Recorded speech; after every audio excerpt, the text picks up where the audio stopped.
les boutiques Poche, Apony et Isney vous présente votre émission telle qu'elle. La pauvreté est là, elle s'installe. Elle s'installe chez nous. Ça a continué quand tu es partie en Guadeloupe, à Bainbridge, où tu étais déjà très impliquée dans l'organisation des grèves.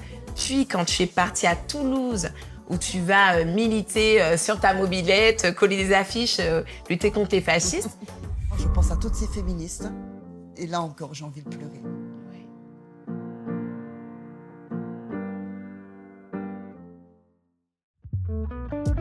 Entre confidence et écoute bienveillante, nos invités viennent telles qu'elles sont. Ici, on enlève ses chaussures et on ose se dévoiler. En toute intimité. Bienvenue chez Telle Quelle.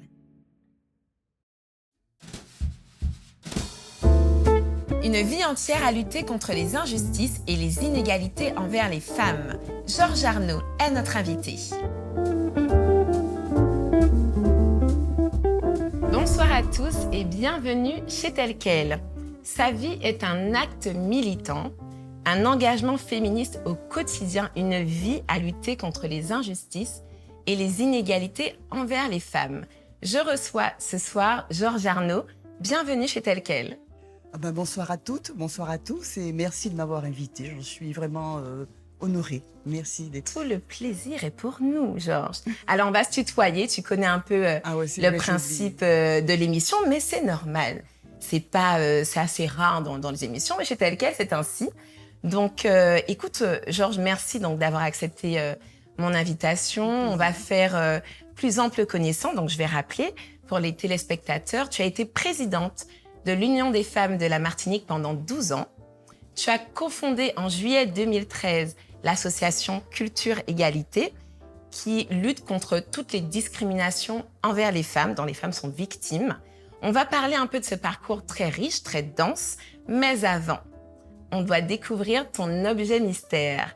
Est-ce que tu peux nous le montrer et nous expliquer pourquoi tu y tiens? Mon objet mystère, c'est la bague de ma mère. Ma mère est morte en 90 et j'étais sa seule fille. Et nous avions une relation, vraiment, nous étions très, très, très proches. Et donc cette bague, je l'ai gardée. J'ai tout perdu, on m'a tout volé. Mais comme par hasard, pas la bague. Donc voilà, pour moi, c'était une relation fusionnelle en fait, entre ma mère et moi. Vous étiez très complices. Oui, tout à fait.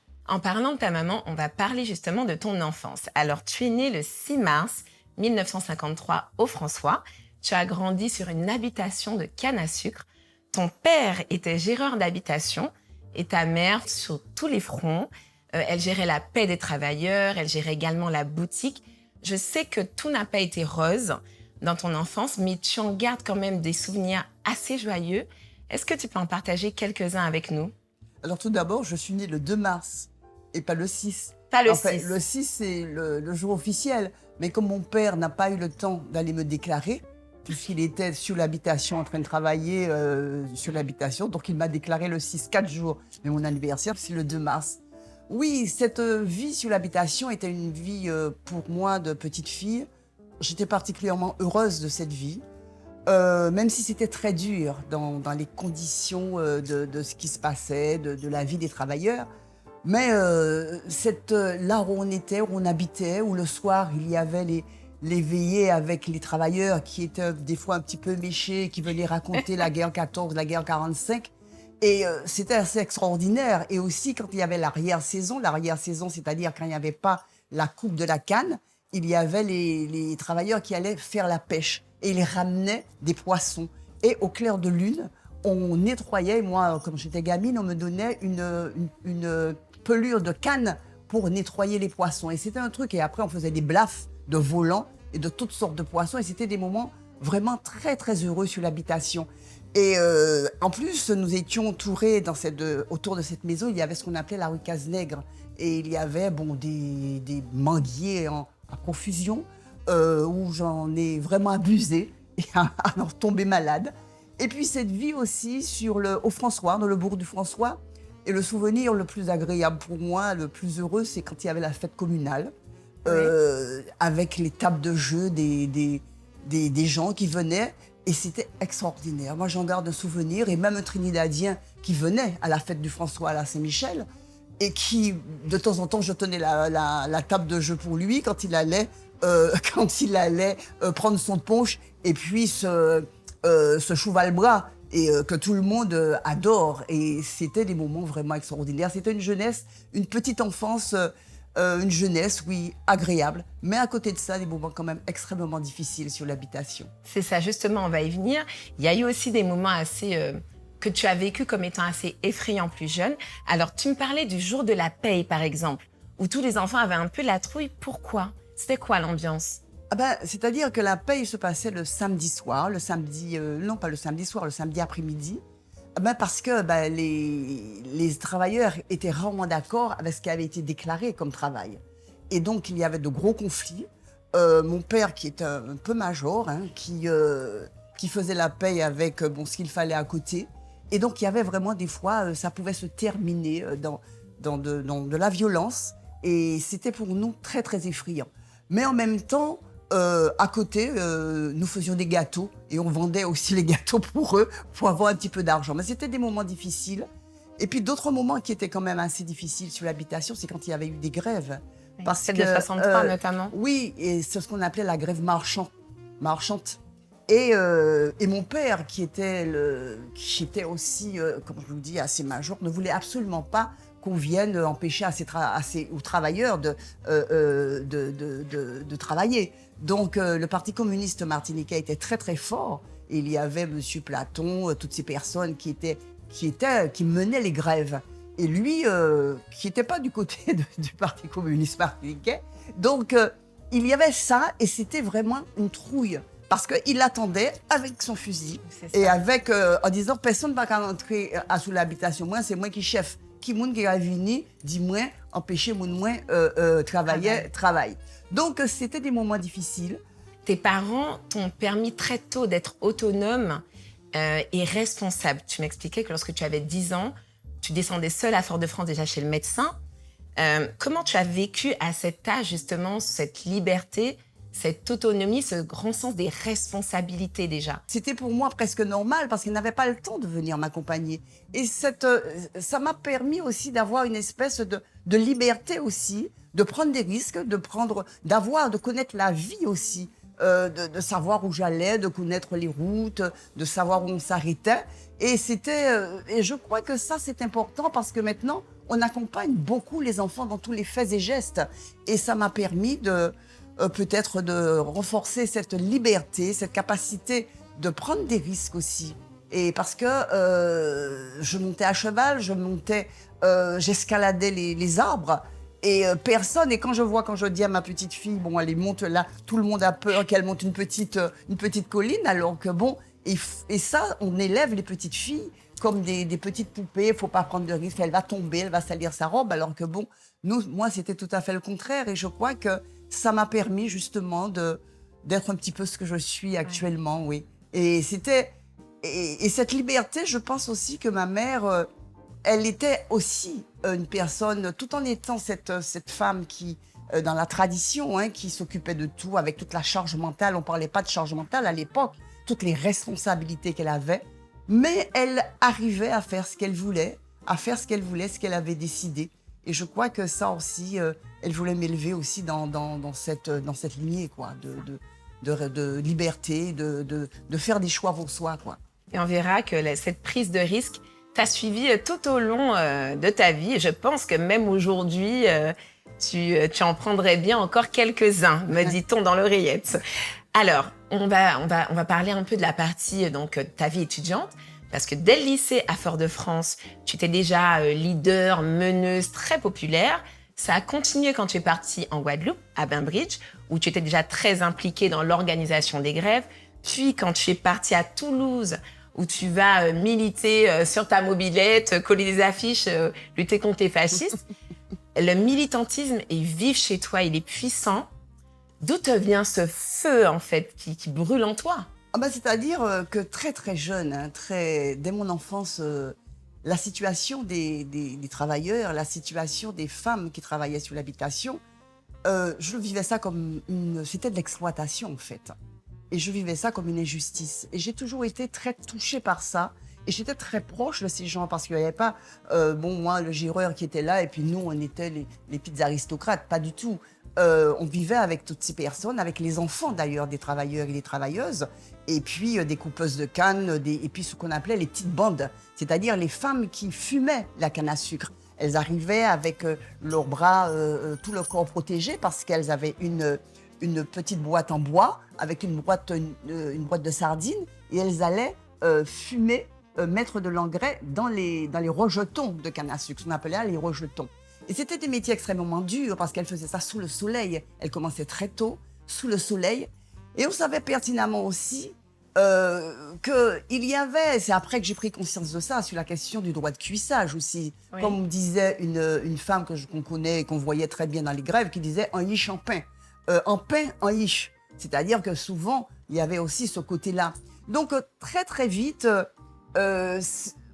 la question des injustices, parce que ces travailleurs qui se battaient au moment de la paye, c'est parce qu'ils avaient beaucoup bossé et que ils sentaient que la paye ne suivait pas.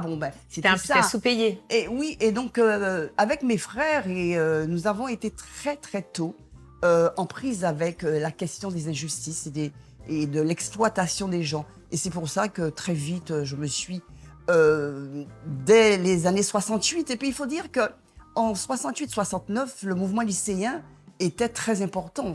Les gens se mobilisaient. C'était le lendemain de mai 68 et en Martinique, en 69, les mouvements lycéens étaient extrêmement forts. On sortait du lycée et on descendait à Fort-de-France et on allait au centre qui était à la Pointe-Simon. Ouais. Et les grèves étaient très fortes. Et j'ai dû partir pour la Guadeloupe. Enfin, j'ai dû partir. Tu as décidé de partir. Oui, j'ai décidé de partir parce qu'il y avait un censeur et une prof qui m'embêtait un peu et qui voulait chaque fois me faire redoubler une classe et ça, je ne le supportais pas. Donc, j'ai dit à ma mère, moi, je pars en Guadeloupe faire ma terminale. Et quand je suis arrivée en Guadeloupe, peu de temps après, en janvier, il y a eu la grève de Membridge. Vous connaissez cette chanson, Membridge. On la connaît par rapport à Admiralty, mais je crois qu'elle est bien plus ancienne. Oui, c'est Guy Conquête qui l'a faite. Je ne savais même pas qu'Admiralty l'avait transformée. Et ça a été un moment extrêmement fort de ma vie militante et d'engagement, de demande de liberté. Parce qu'à l'époque, dans les lycées, nous étions... les choses étaient assez serrées. Hein, donc, c'était aussi la lutte contre aussi le colonialisme. Hein, c'était tous les pays, il y avait la guerre du Vietnam, il y avait toutes ces guerres-là, on était le lendemain de la révolution cubaine aussi. Donc, nous étions très politisés, très politisés, très jeunes. Et là, ça correspondait à une flamme peut-être qu'il y avait en moi de lutter contre les exploitations, contre les injustices et contre les humiliations. Donc, et je n'ai jamais arrêté. J'aimerais qu'on revienne sur ce jour où tu as décidé d'organiser une descente chez le préfet alors que tu étais présidente de l'Union des femmes de la Martinique, un acte très audacieux, mais qui va porter ses fruits. Qu'est-ce qui s'est passé, en fait, ce jour-là? Pourquoi tu décides de descendre chez le préfet? Non, je ne décide pas toute seule de descendre chez le préfet. Mais en fait, nous avions un petit local à Langelier-Bellevue. On commençait à s'occuper des femmes victimes de violences. On recevait des appels sur un répondeur que nous avions. Nous avons mis en place une formation pour des emplois jeunes que nous avions.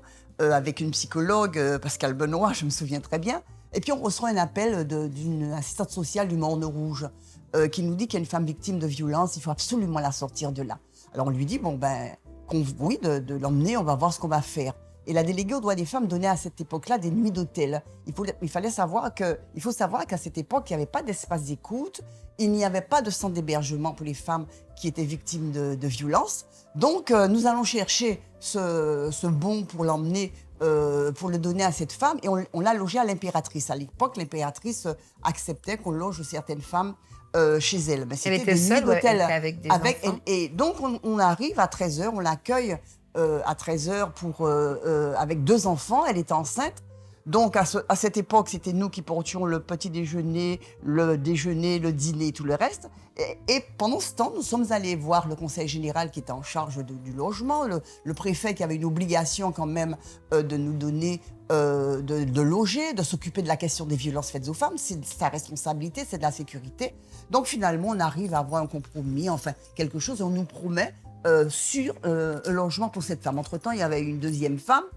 Et puis, le vendredi à matin, le cabinet du préfet qui nous appelle pour nous dire qu'il n'y a plus de logement. Alors là, c'était pas audible. Hein. C'était pas possible qu'on nous donne une telle réponse. Alors, nous avions une réunion à l'hôtel Méridien parce que nous étions très proches des syndicats et pour discuter du bilan de l'année.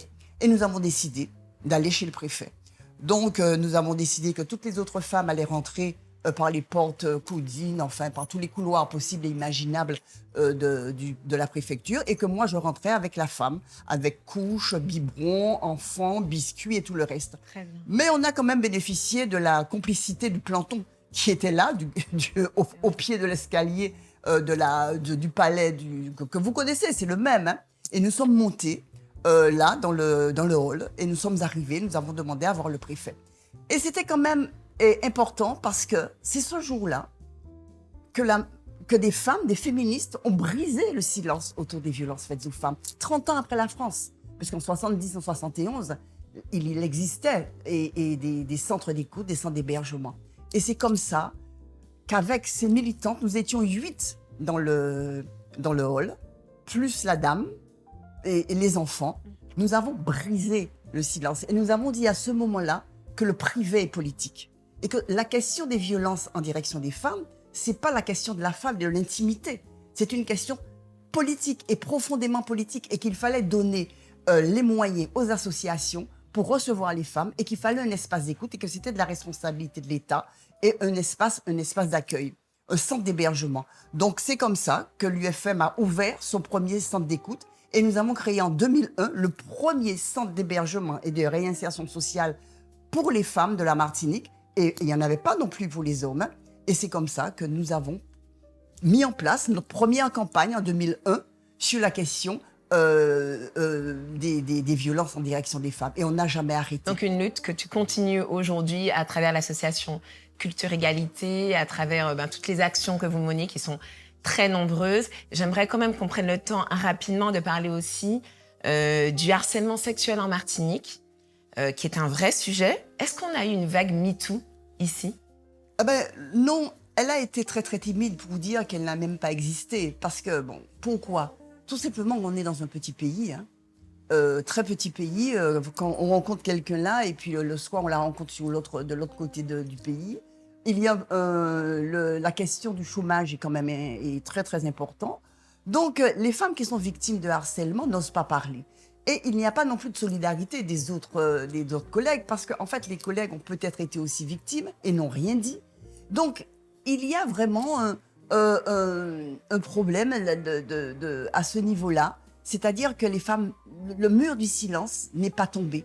N'est pas tombé, mais ce que nous voulons dire aux femmes, qu'il faut parler, parce qu'elles ne sont pas seules. Les associations sont là pour les accueillir, pour les accompagner. Les avocates et les avocats sont là pour les accompagner et qu'il y a un dispositif qui est là aussi pour les aider. Donc, il faut oser parce qu'elles souffrent énormément sur le lieu. Les lieux de travail sont aussi des endroits de souffrance aussi pour les femmes à ce niveau-là. Les femmes et la précarité, notamment également. Tu parlais du niveau de chômage. On est où aujourd'hui en Martinique? Est-ce que la situation continue de se dégrader? Est-ce qu'elle stagne? Après la pandémie, les choses se sont aggravées. C'est-à-dire que de toutes les façons, il faut savoir que les femmes sont dans des secteurs d'activité précaires. Et la précarité des femmes est importante. Elles sont les plus nombreuses à être en CDD, en contrat à durée déterminée, à temps partiel, non choisi. Elles sont dans des métiers qui sont mal payés. Alors pourquoi ces métiers sont mal payés? Parce que tout ce qui est autour de la sphère domestique, tous les métiers que l'on dit féminins, sont mal payés. Et d'ailleurs, d'où le gros problème aussi par rapport à la retraite, la pénibilité de ces métiers n'est pas reconnue. Donc, et ces femmes qui iront à la retraite à 64 ans seront obligées de travailler jusqu'à 67 ans parce que la pénibilité n'est pas reconnue. Donc, il y a et la pauvreté est là, elle s'installe chez nous et elle n'est pas visible à l'œil nu. mais c'est une réalité. Et il y a ce qu'on appelle la reproduction de la misère, la reproduction sociale de la pauvreté. Avec les enfants. Oui, parce que des fois, dans un même appartement, dans un même logement, on peut avoir la grand-mère, la mère, l'enfant, toutes ces personnes qui sont dans ce système de pauvreté et qui n'ont pas eu la chance, justement, d'avoir les moyens pour s'en sortir. Et je crois que ça, c'est un problème qu'on doit tenir en compte et qu'on doit prendre à bras le corps. Est-ce que les associations ont suffisamment de moyens? Alors, j'ai un peu la réponse, de moyens financiers, de moyens humains. Est-ce que, par exemple, à Culture Égalité, est-ce que vous avez assez de femmes qui viennent aider, assez de bénévoles? Comment ça se passe? Non, même si nous avons des moyens, il n'y en a pas suffisamment. De toutes les façons, il faudrait des moyens pour qu'on puisse faire de la prévention. Déjà, la question de la prévention est fondamentale pour lutter contre le sexisme et tout le reste. Mais la question la plus importante, c'est que ça devienne une question politique, c'est-à-dire que ça soit sur l'agenda politique. On ne peut pas lutter toute seule contre le sexisme, contre les féminicides, contre tout ça. C'est-à-dire que ce sont des questions c'est structurel, la pauvreté, c'est structurel. On nous donne de l'argent pour pouvoir donner des paniers aux femmes. Le Secours catholique donne des paniers, le Secours adventiste donne des paniers. Mais quoi? C'est lutter contre la misère, c'est contre la pauvreté, c'est pas ça. C'est structurel. Et il y a la question des emplois aussi. Ouvrir les grands travaux, ça c'est fondamental, que les gens puissent trouver du travail chez eux aussi. Donc c'est un problème politique. Et les associations sont là pour accompagner un projet politique. Alors Georges, tu es mariée, tu as 2 fils. Comment est-ce qu'ils vivent ton engagement à tes côtés? Est-ce que c'est compliqué d'être le mari ou le fils de Georges Arnault? Le mari, non, puisque en fait, j'ai un mari qui est pro-féministe, qui m'a accompagné dans ce mouvement féministe. Les enfants, grands maintenant, non, mais petits, ça n'a pas été évident toujours, surtout au moment où je me présentais aux élections. Ça n'a pas toujours été évident parce que j'ai connu des périodes électorales très violentes, très violentes sur le quartier de Tivoli, Gaudissart. Donc, ils avaient un peu peur, et puis surtout, ce qui se disait à mon sujet. Donc, ça a été des moments extrêmement difficiles, mais je crois qu'ils en tirent une grande fierté d'avoir une mère qui lutte contre les injustices. C'est important parce qu'à l'heure actuelle, justement, les enfants n'ont pas de modèle, beaucoup de modèles de parents qui s'engagent parce qu'il y a peu de gens qui s'engagent. Là, on a une crise quand même du militantisme, une crise de l'engagement. Et donc, je crois que nous devons aussi montrer à nos enfants que la mobilisation, l'engagement pour des causes est fondamental et dans notre construction et dans leur propre construction également. Ça n'a pas été un gros handicap pour eux. Bon, très bien. Georges, merci beaucoup pour ces échanges. On a une dernière question que tu vas piocher. Voilà, donc je ne la connais pas, puisque tu vas la piocher. J'ai hâte de la découvrir. Je t'en prie. Ah oui, tu vas chercher bien au fond. Ah mon Dieu. Voilà, prends le temps, lis-la nous. Et ce sera la dernière question de cette émission. Ah, la dernière fois que j'ai pleuré. Oh, je te laisse le temps de la réflexion. C'est-à-dire qu'en fait, ça m'est difficile parce que je pleure beaucoup. C'est vrai. Je pleure souvent. Georges est une hypersensible. Ouais, je pleure souvent. Alors la dernière fois, ça me sera difficile. Ce matin Non, pas ce matin.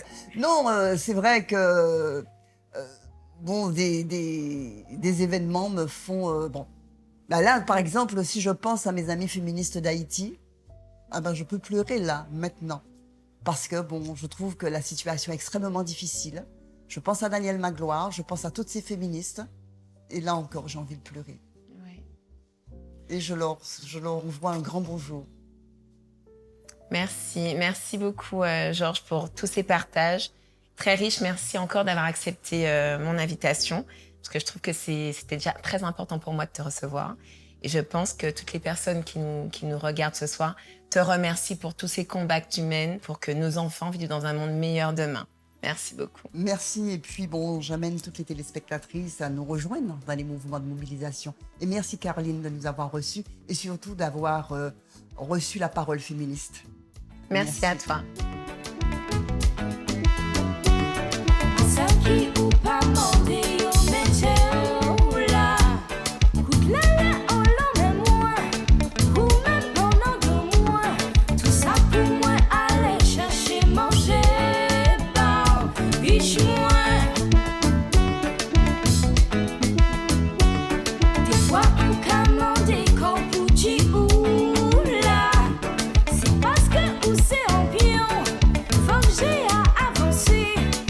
tout aller plus loin dans la vie.